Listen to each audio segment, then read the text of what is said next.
Hey guys, here's my mixing bowl.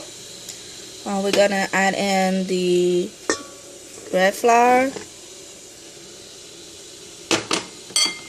the all-purpose flour. Okay, now we're gonna add in the butter and milk mix.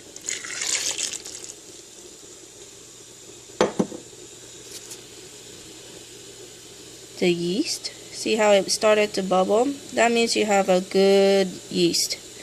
You want it to bubble like that. So you're going to add that. And then you're going to add your egg. Okay. With the spatula, you're going to mix it up first until it's well blended.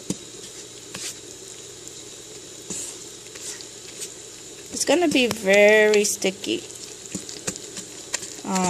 When you put it in the mixer, you'll just add the half a cup of flour that you had aside until it becomes a ball and it's easy to knead with your kneading